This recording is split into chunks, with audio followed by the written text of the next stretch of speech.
Asianet star singer season 10 വേദിയിൽ ഏറെ അപ്രതീക്ഷിതമായ നിമിഷങ്ങൾ. ആരും പ്രതീക്ഷിക്കാത്ത സമയത്തുണ്ടായ ഈ സംഭവങ്ങൾ കാണിക്കുന്നത് സ്റ്റാർ സിംഗർ കുടുംബത്തിന്റെ കെട്ടുറപ്പ്. നിലവിൽ സ്റ്റാർ സിംഗറിൽ നടന്നുകൊണ്ടിരിക്കുന്നത് മുൻ സീസണിലെ മത്സരാർത്ഥികളും ഈ സീസണിലെ മത്സരാർത്ഥികളും ഒന്നിച്ച് മത്സരിക്കുന്ന ജൂനിയർ വേഴ്സസ് സീനിയർ റൗണ്ടാണ്.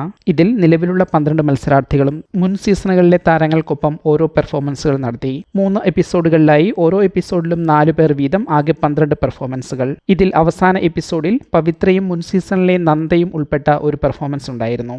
ശ്രീ ത്യാഗരാജസ്വാമികളുടെ സാമജ വരഗമന എന്ന ഹിന്ദോളത്തിലുള്ള ഒരു കൃതിയാണ് ഇവർ പെർഫോം ചെയ്തത്. പെർഫോമൻസിനിടയിൽ ഇടയ്ക്ക് വെച്ച് പവിത്രയ്ക്ക് മുന്നോട്ട് പെർഫോം ചെയ്യാൻ കഴിയാതെ വരികയായിരുന്നു. ഈ സമയം നന്ദ ഉൾപ്പെടെയുള്ളവർ പാടാൻ പവിത്രയെ പ്രോത്സാഹിപ്പിച്ചുകൊണ്ടിരുന്നു. കൂടെയുള്ള മത്സരാർത്ഥികൾ അവരുടെ ഇരിപ്പിടങ്ങളിൽ നിന്ന് എഴുന്നേറ്റ് പവിത്രയെ പ്രോത്സാഹിപ്പിച്ചിരുന്നു. പിന്നീട് പവിത്ര കുറച്ച് ഭാഗങ്ങൾ വിട്ട് ബാക്കി പെർഫോം ചെയ്യുകയായിരുന്നു. എന്നാൽ ഇതൊഴിച്ചാൽ ഏറെ മനോഹരമായ ഒരു പെർഫോമൻസ് ആയിരുന്നു ഇരുവരുടേതും. പിന്നീട് ജഡ്ജസ് തങ്ങളുടെ അഭിപ്രായങ്ങൾ രേഖപ്പെടുത്തുന്ന സമയത്ത് ഗസ്റ്റായി എത്തിയ ശ്രീനിവാസൻ സർ തനിക്ക് ആ വിട്ടുപോയ ഭാഗം പവിത്ര തന്നെ പാടുന്നത് കേൾക്കാൻ ആഗ്രഹമുണ്ടെന്നും ഒന്നുകൂടി ശ്രമിക്കാമെന്നും ആവശ്യപ്പെട്ടു.